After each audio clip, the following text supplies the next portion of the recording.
Farmers, planning for 2026 starts now. Book your Ultiso and EcoSo single-disc seeder build slot. Lock in your early order today and secure a brand new machine built for your farm. Upgrade to Ultiforce hydraulic cylinders for precision sowing. Optional centre frame high lift for safer, easier maintenance while being cost effective. And a priority build allocation when demand spikes. Whether expanding your operation or upgrading your machine, secure your build slot today.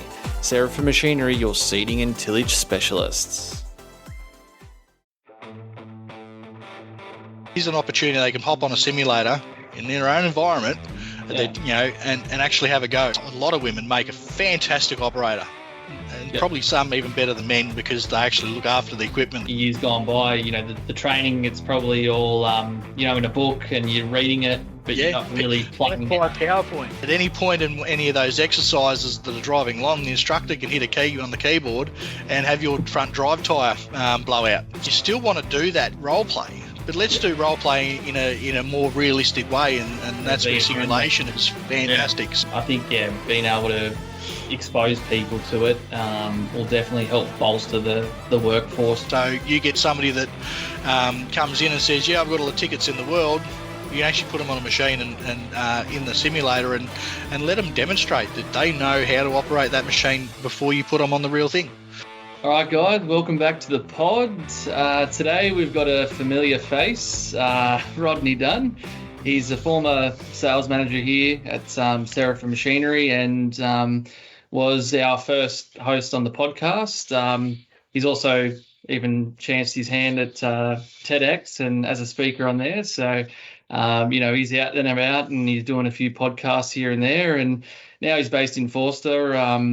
Rodney's leading the charge with the Tenstar simulation technology that's come about. And, he's out at TAFEs, universities, trade schools, training facilities and transforming, I guess, the way operators train. So welcome back to the pod, Rod.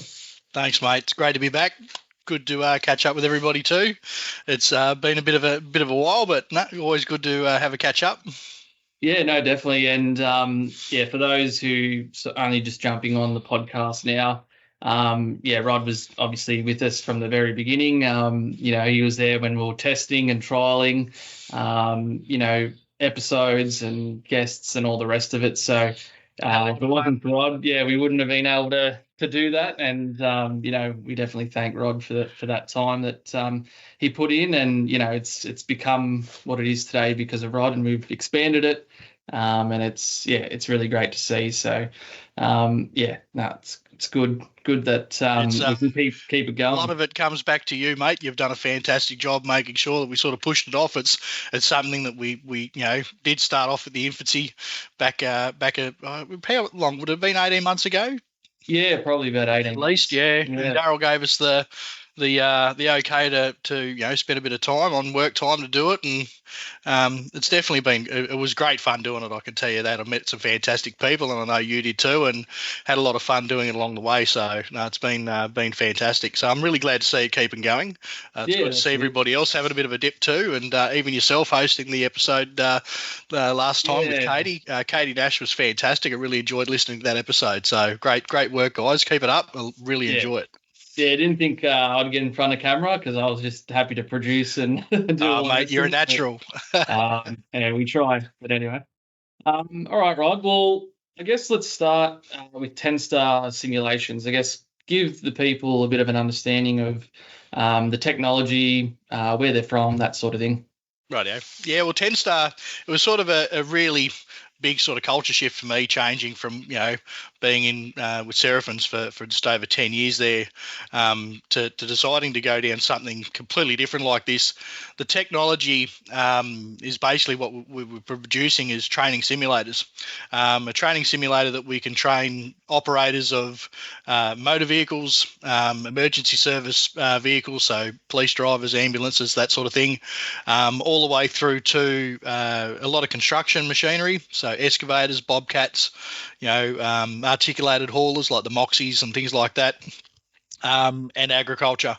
So we're one of the very few that have actually got an agricultural learning package that we do, so we can train staff on how to operate a tractor, as well as all the implements, and that's probably one of the things that sort of set us apart. We do a lot of implements, so you can learn how to do spreading, ploughing, baling, raking, using a bale grab on the front end loader, all that sort of stuff, as well as running a combine harvester. And you can even run two simulators side by side simultaneously, so you can do the harvesting and running the chaser bin, and you both got to work together like you are in the paddock, and you both see each other, and if you run into each other, you feel each other, crash into each other, and things like that. So it's a training simulator that we can take basically brand new operators, teach them the basics all the way through to being sort of ready to hop in a real machine, and not so much be an expert straight away. The idea is we want to sort of shorten that training period so that when they do get in the real machine, they're a lot more competent, ready to go. They learn a lot quicker through this method because they don't have the distractions of the big machine, the actual noise of the machine, the dangers of doing that as well. It's a lot safer, and it's a lot cheaper to run a simulator for an hour or two while you're training somebody on how to do some tasks than running an excavator for 2 hours or running a tractor in the field for 2 hours. A lot of the time you've got to have somebody in the machine with them, whereas here you can do it autonomously yourself on the simulator. So yeah, it's a lot of difference, but it's also opened a lot of doors for being out and about. I've been to Germany, I've been to Sweden already. I've also been to jail. Yeah. Went to jail last week. I heard about that story. Yeah, wasn't an inmate, which was good. When I told my kids I went to jail, they sort of flipped out and what did you do? So that's great faith in Dad's law-abiding citizen. But I got to go and help set up. We sold a couple of simulators to the Victorian correctional facilities, and they've set it up. They do a lot of in-house inmate training on trying to prepare them before they leave to get out into the real world.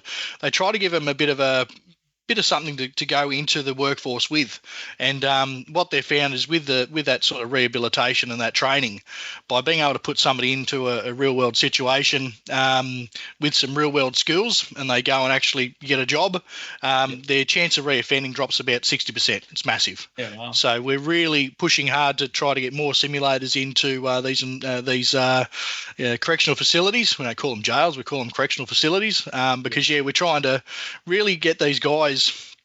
Because you think construction, there's probably more of a chance of getting a job as with a record in construction than there would be to go out and get a job working in other industries.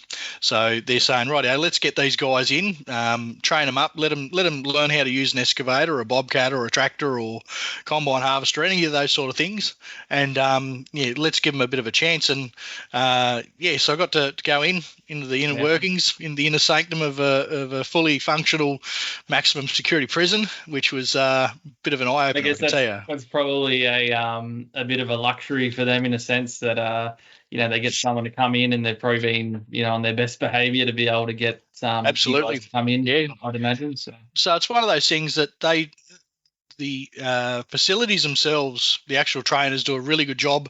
They pick out the inmates of who they're going to actually allow to do it. It's very regimented. Any bad behaviour by the inmate at all, they lose that privilege. So even within the day-to-day operations, they're finding that their behaviour is a lot better because they don't want the opportunity to miss out by learning it, because it is a luxury, but it also gives them that hope that when they go to get out, they've actually got something that they can fall back on, some skills and some learning stuff. So they're obviously not going to get that opportunity to actually drive that machine or train on that machine because they're in a facility. So that's right. It gives them the opportunity and foot in the door with that type of machinery or whatever machinery that they'd be working on, and then when they do get out back into the real world, they can whether they use that technology again or they may just go on an actual machine, but at least they've been most of the time you'd hope they'd get on a real machine, start earning some real money, and set themselves up that they can pick a better path in life, and sometimes that's all it takes. as Yeah. somebody just needs that little bit of a head start once they get out. So no, that's a pretty exciting thing. But we've got a lot of different projects on the go at the moment. We're doing some with remote Aboriginal communities in Queensland and Northern Territory.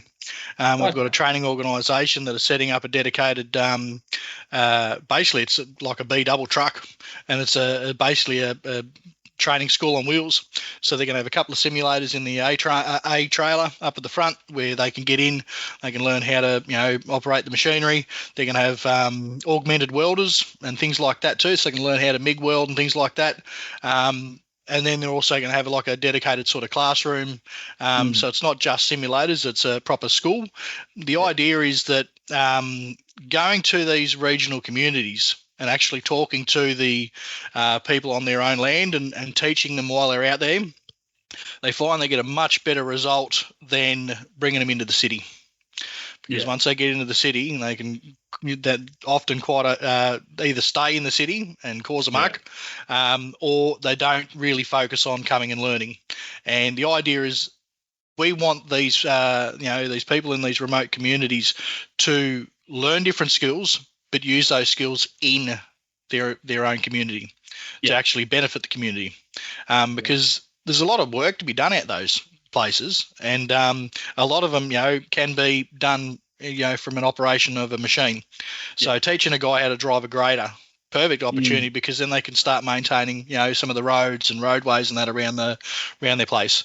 Learning how to drive an excavator, they can start doing some earthworks and things like that, put in pipes and help with some of the flooding and bits and pieces, being able to put in draining channels and things like that. So that's pretty exciting. We've also got another crowd that they're going out and going to remote cattle stations. And teaching a lot of the backpackers that come in and do itinerant work in the dry season. They come in there, and a lot of them come in with very little skills.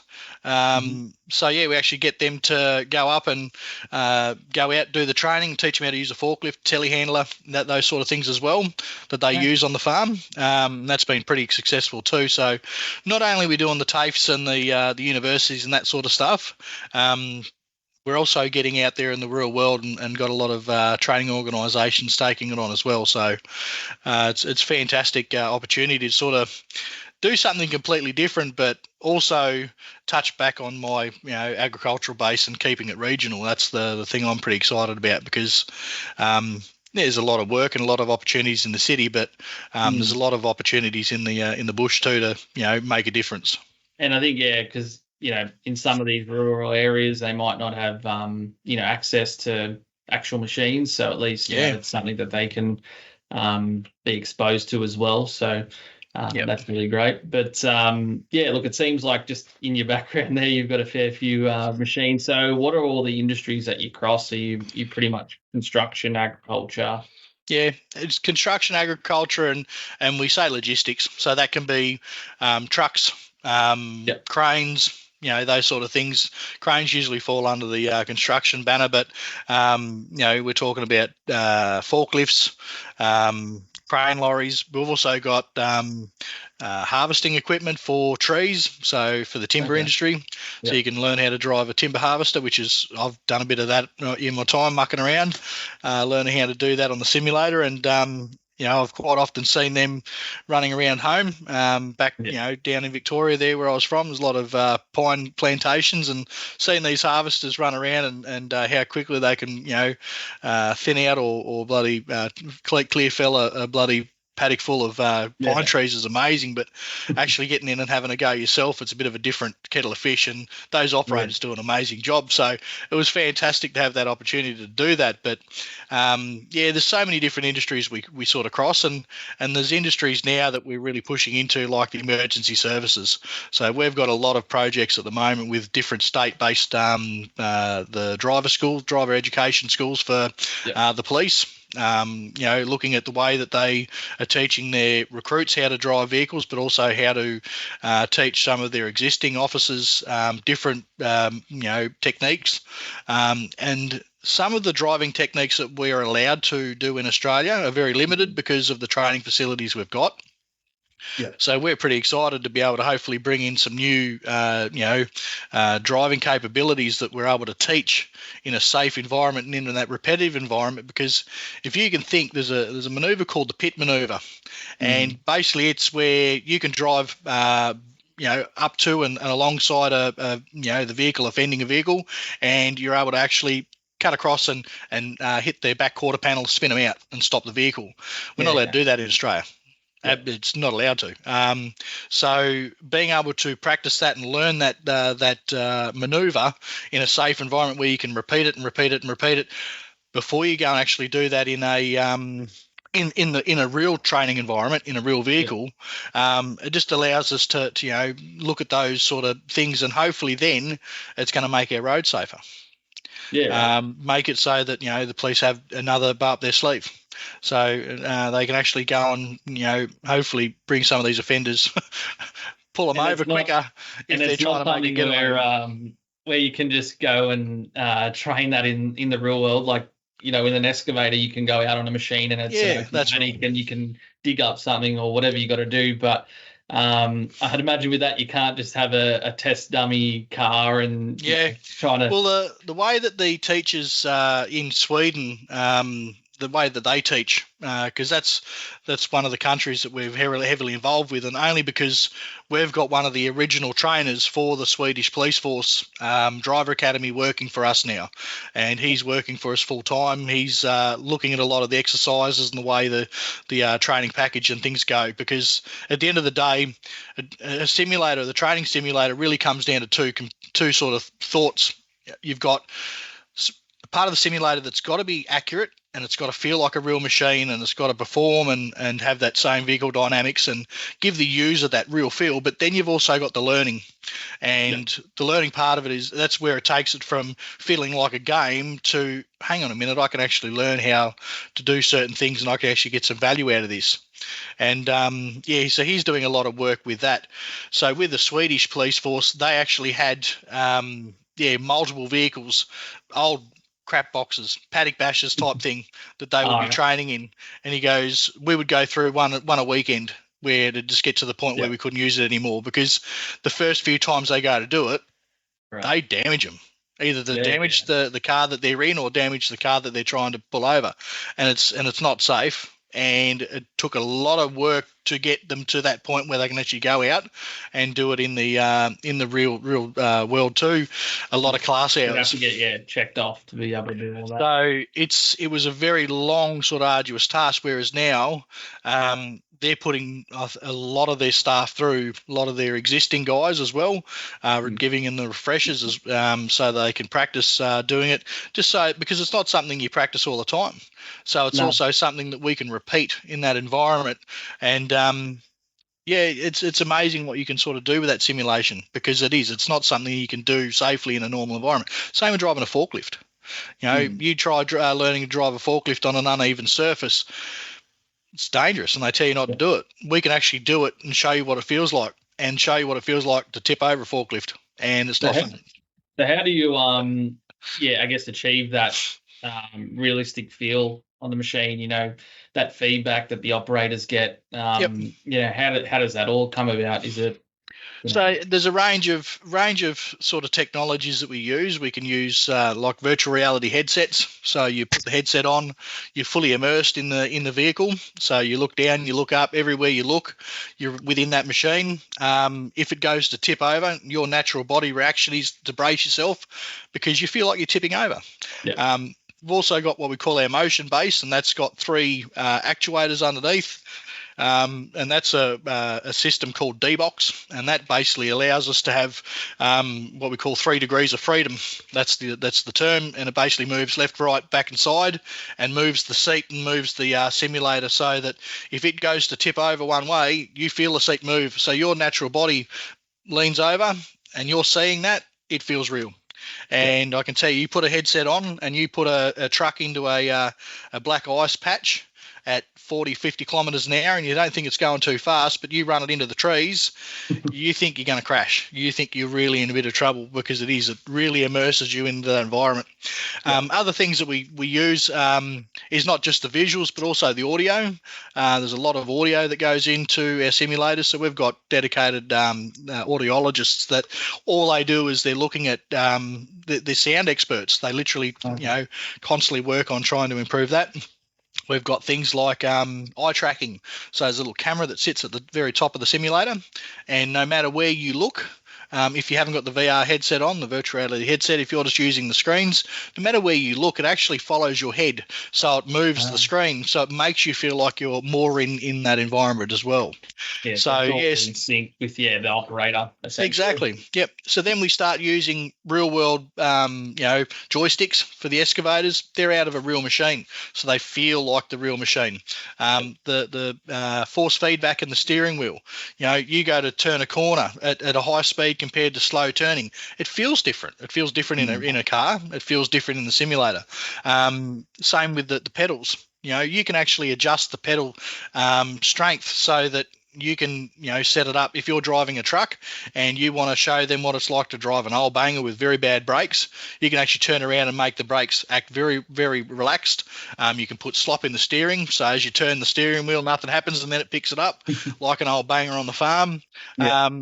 Then you can actually make it really, really touchy so that, you can change all those settings and make it as realistic as you can. There's a lot of opportunities there to do that sort of stuff as well. So.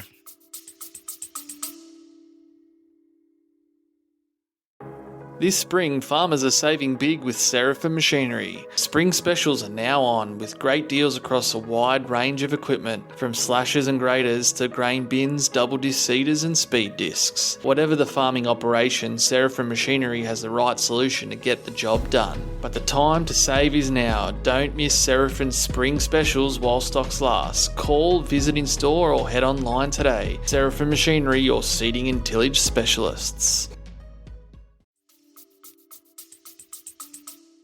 Yeah, right. Because when I think simulation, which is nowhere near probably where you guys are going, but when you go for your P's test or L's test or whatever, you're on the computer and you got to select, when to stop or whatever. I'd imagine facilities like that would probably be looking at technology like this in the future. I don't know if they're already doing it now. Glad you brought it up. Yeah, that's one of my sort of core things that I'm not probably spending enough time on. I'd love to. I know there's already people in the industry, and not from our company. There's other real basic simulator companies here in Australia that are doing a lot of advocacy work, trying to look at the way we do our training, our P's like license testing. There's a lot of opportunity there to take what is done overseas, because we are so far behind when it comes to driver training, and our road toll shows that. It's just growing. Doesn't matter how many ads you put on TV and things like that. The statistics are getting worse, and we really need to do something about it. So we're working as much as we can to bring in what we can do from a simulation point. But it's going to come down to the governments and the powers to be to say, okay, well, let's have a bit of a reform on how we do our training, because there's some fantastic opportunities there to introduce simulator training as part of that core learning process. We don't want to do away with driving instructors. We don't want to do away with driving tests. We still need it as competency based. But whacking a student in a car for 120 hours, and we know a lot of the time they get fudged, with an untrained operator, as in for a teacher, mum and dads aren't teachers. I'm not a teacher. I've got 3 on my L's they're going through, and it's a frigging nightmare trying to get the hours up, trying to teach them. They're all individual, and it's such a bloody arduous task, and I've probably got a lot of bad habits, so I pass those bad habits on, whereas a simulator doesn't. So we're not saying let's replace that real world driving either. We're saying let's incorporate it so that we can teach these students how to, it's fantastic. I've got a simulator at home, whack the kids on and say, rightio, learn how to reverse parallel park. Mate, doesn't crash my vehicle. And the fact that it goes through step by step shows them some really good tips on how to do it. Then they can practice and practice and practice. I can get in there and I can actually see how many times they've tried, how they've gone, what sort of, how they've gone in regards to their parking. One of them, I'm ready to, let them drive my work vehicle and say, right, are you going parallel park? You got this nailed. And they would. Whereas the others are not even with a 10-foot barge pole. So at least it's covering all levels, I guess, of that's right. Confidence and experience and all the rest of it. So and when we start talking about big machinery, we're working a lot with different groups to diversify our workforce. So there's a lot of getting women into the workforce for construction. A lot of work going into that at the moment, and so we're talking with and working with some of those. Some women a lot of women make a fantastic operator, and probably some even better than men because they actually look after the equipment. They're not as cocky. They take their time. They're a bit smoother on operation. And you talk to anybody that's got women operators on their machines, fantastic. I remember talking to our mate out there that had all the German girl backpackers driving his tractors. Getting them to come over. That's exactly why, because he said they are great operators. There's a lot of great operators that will never get the chance to or never feel confident enough to jump in a real machine straight away for the chance of what happens if I get hurt, what happens if I break something, what happens if I get laughed at. Here's an opportunity. They can hop on a simulator in their own environment, and actually have a go. And that's what we found at the Wimmera Field Days when I had it down there at the Longerenong site. The amount of girls that come up to the stand and said, hey, I'd love to drive a tractor or a combine. I've never driven one. I'd love to have a go. Can I try it? Absolutely. Jump on, have a go. You're not going to break anything. You're not going to hurt yourself. If you, tip the tractor over, just press restart. It's right. And it's not the end of the world. And I think you find, on the farm, and trying to find operators a lot of the time, and absolutely. It can be quite difficult. So at least if there's technologies like this, if people are out at those fairs and things, so I'll give it a go. Oh, it's actually not that bad. It gives them a bit of confidence to, maybe you never know wheel one day. Exactly. And you never know where it might lead. Yeah. Yeah, that's exactly right. And it's helping to, build that workforce. And just that diversity of it too. Like, we've got some people, disability places in Germany at the moment that have got our simulators set up for people that have had, injuries where they may have lost a limb and they're trying to retrain themselves on how to go back and operate certain vehicles. Yeah. Being in a simulator, we can modify, because it's all CAN bus, the actual system itself. So all the joysticks are all CAN bus. So we can modify any of our joysticks to work in any function.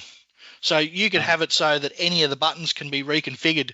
You can have a steering wheel set up so that it's the same as what they've got in their car.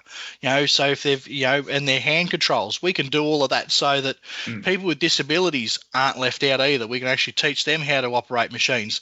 And one of the reports that come out from this crowd in Germany was that a guy that had a pretty severe accident and wasn't quite a quadriplegic, but he had lost a lot of his control of his body, only starting to regain a little bit of it.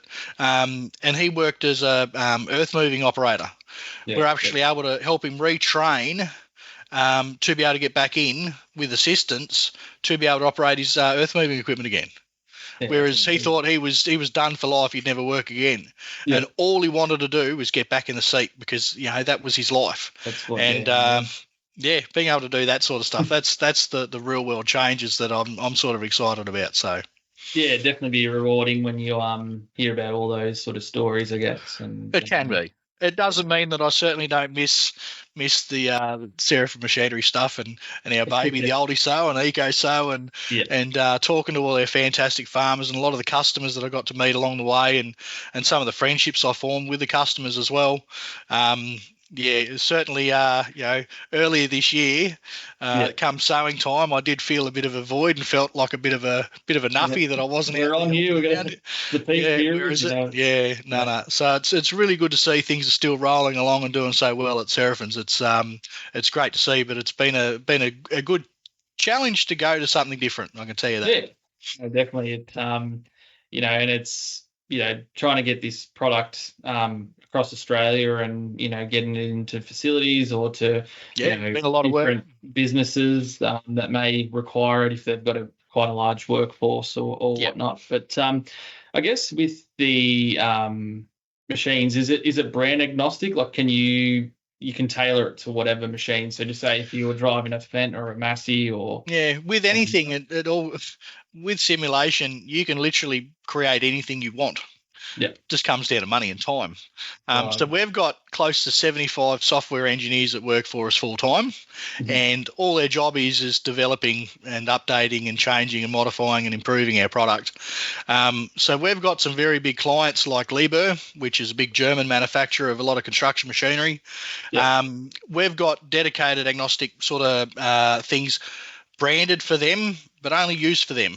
So the Tenstar product that I'm selling and promoting, that is basically unbranded, and we're trying to make it as generic as we can. That's probably the best way to put it. So the idea is we're trying to teach students the fundamentals of the operation, rather than this is how you operate a Fendt 1050. Yeah. Now, that doesn't mean that we couldn't do it, but it really comes down to Fendt saying, rightio, we want to develop a simulator for teaching this exact model. And that's where that's why we don't get involved with a lot of the big mining machinery, because a lot of people said, simulators, I know that they've been in aviation for so long, and they're also used in trains and things like that for a long time.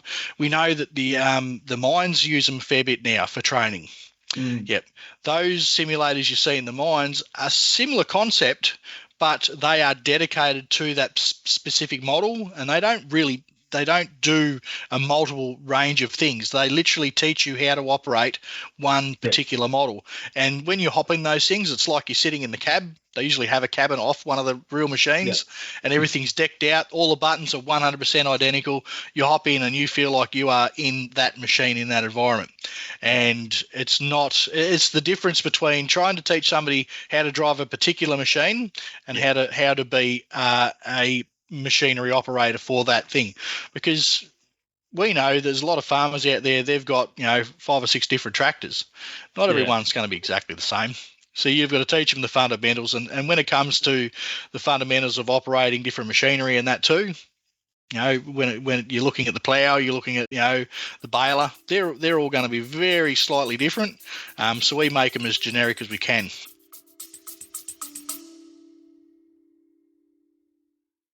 Are you looking for more power, comfort and efficiency on farm? The Fendt tractor range is built for year-round performance in vineyards and orchards, right up to large-scale irrigation and broadacre applications. Enjoy unmatched cab comfort, smart technology that works with you, and the fuel efficiency that keeps your operation moving. And right now, upgrading is easier than ever, with great finance options, low deposit choices and flexible terms to suit your requirements. Call Seraphin AgPro or visit us in store to check out our Fendt wheeled and tracked tractor options.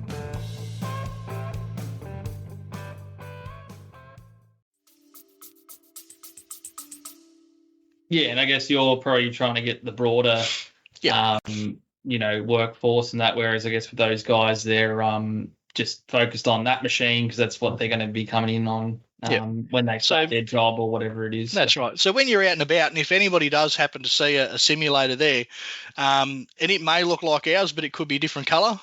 Yep. Because usually we'll do a different colour for the manufacturers. But you'll see Liebherr branded Tenstar simulators, and they'll have a little Tenstar logo made in Sweden down the bottom. And it'll be our system, but it's designed and done just for them. Dynapac's got their own as well. Dynapac's they do a lot of road construction machinery, so people will sort of see them getting around.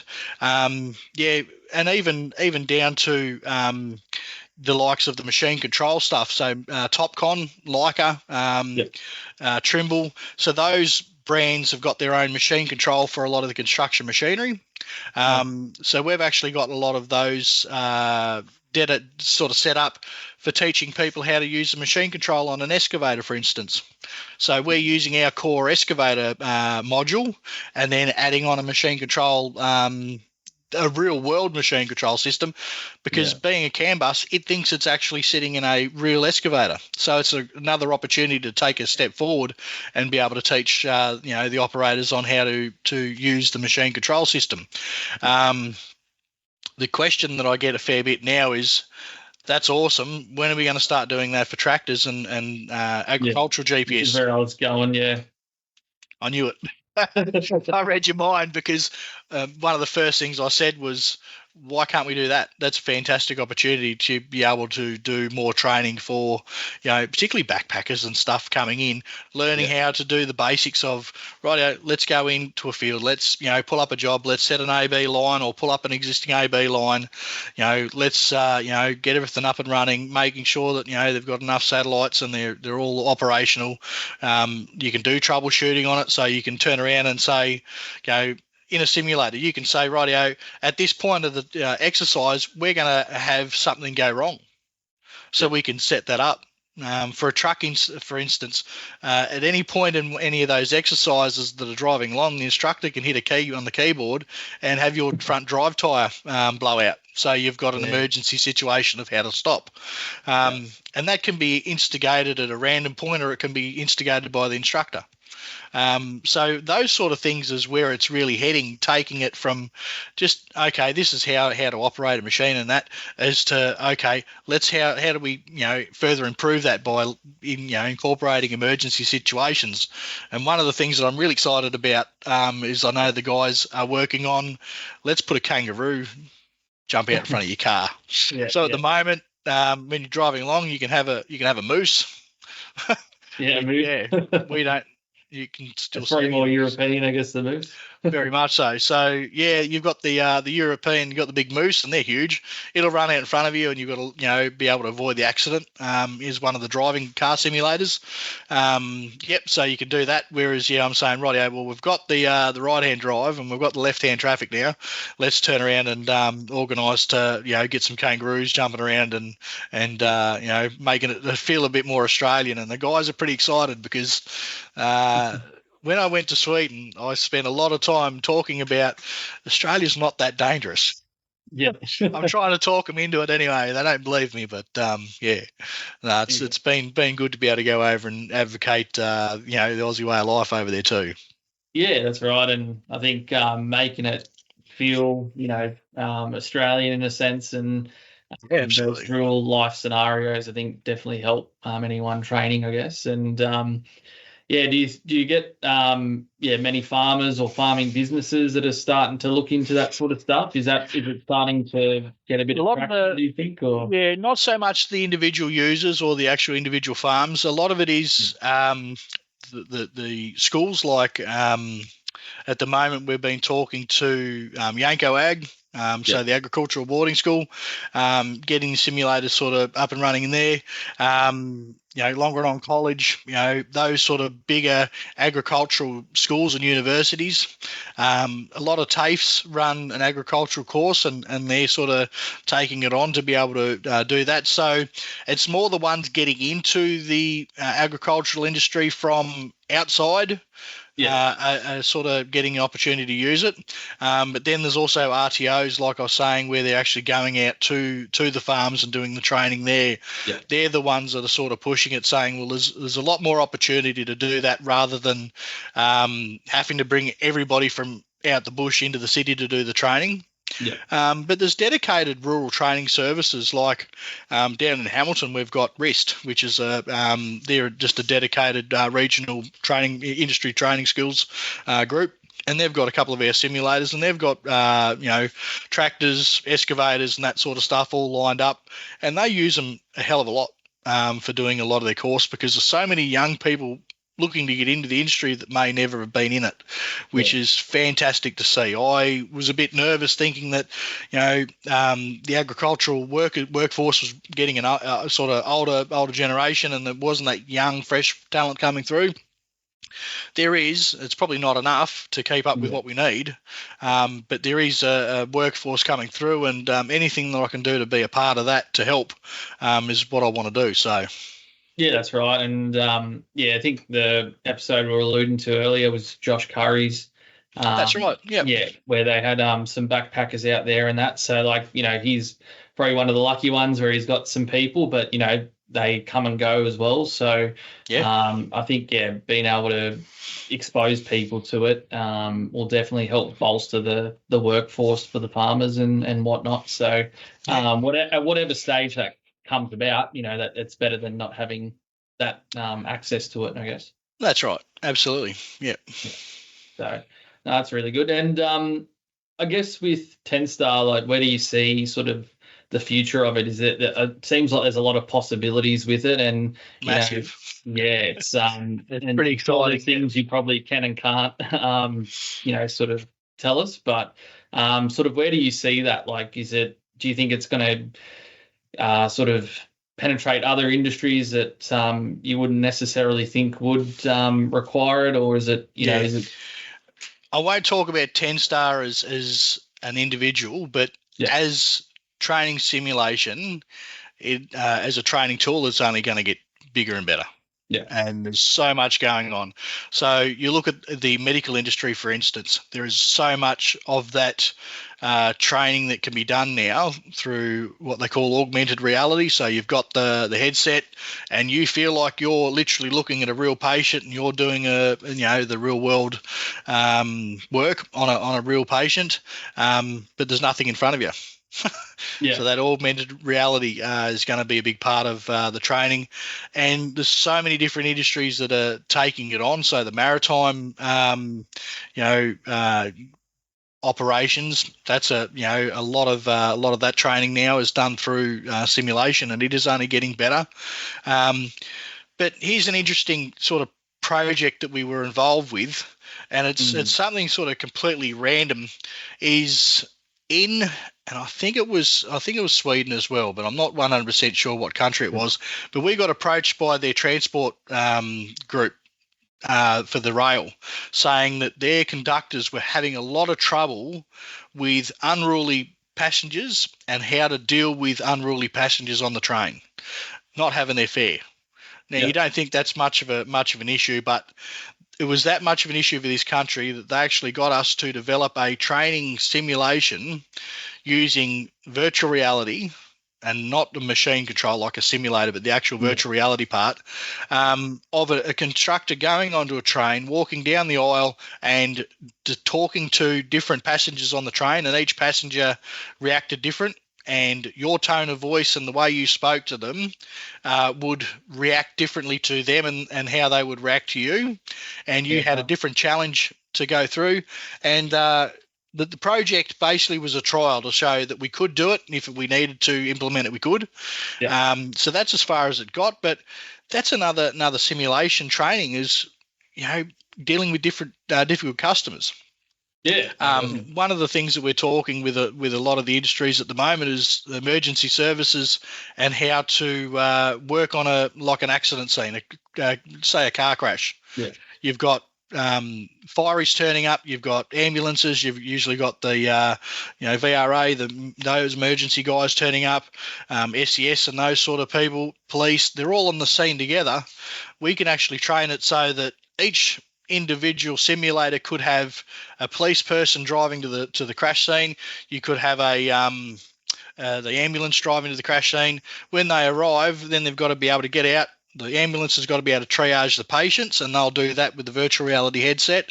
So that'll be a step that they've got to do. They've got to be able to go and have a meeting and basically work out how they're going to handle this crash scene. So a lot of it will come down to not just a machine operation, but also communication, workflow, how things progress, all done in a virtual reality environment that can be changed and modified and set up so that so many different things could happen within that one simulation. It's amazing. Your imagination's your limit, really, when it comes to it. That's the exciting part about it. And I'd imagine, years gone by, the training, it's probably all, in a book and you're reading it, but you're not really playing by PowerPoint. Yeah, exactly. And I think, being able to get in that scenario and give you different scenarios, and you hope you don't get into those scenarios throughout your career. But if that does come about, if you've never been exposed to it, even though That's you right. might know it by reading about it or talking about it in the class as you're training, Yep. actually feeling and being in that situation would definitely. I've just been watching. Some of my girls have been doing some TAFE training, doing some courses, and within those lessons, they've got to do role play. And my girls hated it. They absolutely hated the role play. They just said it doesn't feel realistic. You feel like an idiot trying to pretend that your teacher is a person or a patient or somebody, and being able to take it from that environment. You still want to do that role play, but let's do role play in a more realistic way, and that's where simulation is fantastic. Yeah. So that's really going to be where a lot of it heads. I think you'll find a lot more industry will be taking it on, and there's so many startups that are coming into the industry now, looking at doing niche training for individuals, and that's pretty exciting too. That it means that there's going to be more. The technology is fantastic now, but the more we get people involved in it, the more the industry will grow anyway. Yeah, that's right. Yeah, and I think it's the sky's the limit with this technology, and I can see people start doing some great things with it. And I guess for people listening and for organisations that would be interested in this, how do they go about sort of approaching you guys? Is there a bit of a process involved, or? Not really. Anybody in Australia is more than welcome just to reach out to myself direct. Or just usually go onto our website, have a look at what we do first. So tenstar.com. Tenstarsimulation.com. Yeah. Go and have a look there and check it out. You'll find all my details on there. You can reach out. So I'm the Australian representative at the moment. We've got a reseller over in WA that they're a training organisation that not only does use the simulators for training, but they also sell and support the product over that way. We've just launched a new job description for somebody based out of Melbourne, so we're growing the team already, based on my success, they say. So we've really got we've had the ball rolling for a number of years now in Australia. We've got, I don't know, something like 30, 35 machines, I think, running at the moment in a different lot of environments, but we've got a lot of stuff happening at the moment. We've sold a few since I've started, which has been good, but it's a bit of a slow burn with some of these. You start off with one or two machines like we do with the correctional facilities. Start it up as a bit of a pilot program, show that it works and how it integrates. And once they can see the benefit in it, that'll turn into 15, 20, 30 machines in, it could be every state of Australia will eventually, adopt this technology. We've got some of the industry bodies really backing us as well. So the Civil Construction Federation of Australia, we're their preferred supplier and main sort of form of training supplier. So of the supplier tools. So they're working with us to really get that word out to a lot of those construction companies as well, to say, well, going forward, it's not just training that we can utilise the simulators for either. We can use it for pre-employment checks. So you get somebody that comes in and says, I've got all the tickets in the world. You actually put them on a machine and in the simulator and let them demonstrate that they know how to operate that machine before you put them on the real thing. Yep. So pre-employment checks, you can have return to work programs and things like that. So if somebody's been off work for 6 months with an injury and they're going to come back and operate a machine, they can jump on and do that. So those sort of things is really, really cool too. So there's so many opportunities, different ways, and even just using it as a marketing tool for the industry. That's where we've got some of the TAFE. They've set up mobile units in a trailer, and places like the Crane Industry of Association. They've got one dedicated in a trailer. Literally goes around from these expos that are trying to get new recruits and go to the schools and that sort of thing. Let them have a go and see what it's like to drive a tower crane when you're so far up high and you're moving stuff around that's so far down below. What it's like to sit up there and sway around in the wind and do that sort of thing. A lot of good opportunities for that too. So there's more than just training. but that's the primary use. Yeah. Yeah, definitely, and I think it's only going to sort of grow from here. And it's an exciting industry, I guess, to be a part of. And It is. I think as technology develops, there's a lot of opportunity for it. So I'm sure I'll see a fair bit of it around. And Rod's always out there, putting informational sort of videos and things out there to get people exposed to it. So it's we do a lot of demonstrations as well. We've got a lot of demo machines running around. I've got pretty much one set up in every capital city now that I've got going from place to place. Do a lot of expos and that sort of stuff.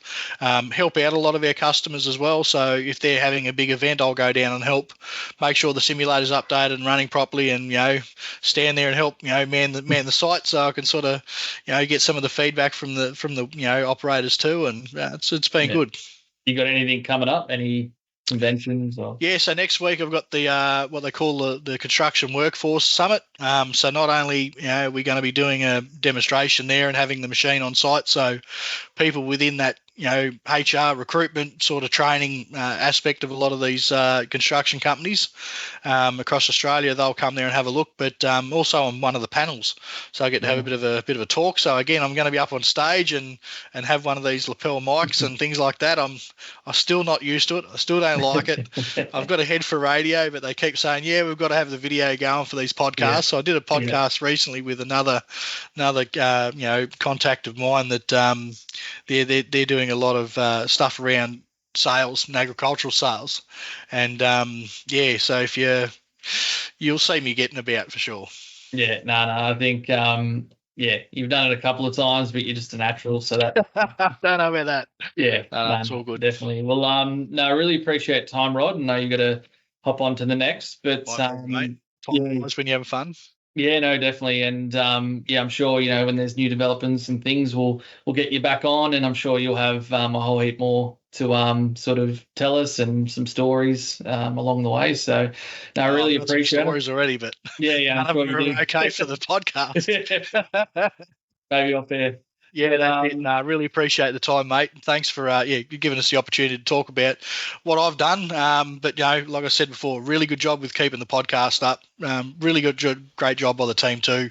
At Seraphins there, they're doing a fantastic job. Personal thanks go out to yourself and Daryl for reaching out recently. Really appreciate that too, mate. So thank you. And Daryl, I'll catch up with you and have a glass of wine or two, and when I'm in town next, to be good. Yeah, definitely. No, it'd be good to catch up. All right, Matt, we'll leave it there. But everyone listening, thanks for subscribing, following us, as the episodes come out. And as I always say, we're trying to bring new and interesting episodes to the pod. So, feel free to reach out to us and get in touch if you want to jump on and have a chat. We're more than happy to do so. So we'll leave it at that. And thanks again, Rod. No worries, mate. Thanks, mate. Cheers everyone. Mate.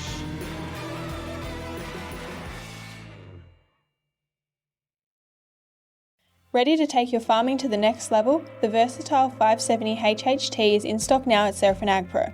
With massive horsepower, advanced precision tech, and a deluxe cab for all-day comfort, this machine is built to perform in even the toughest conditions. Whether you're working broad acre or heavy tillage, the 570 HHT delivers the power and reliability you need. Don't wait. Contact Seraphins AgPro sales team today on 02 69 64 4777.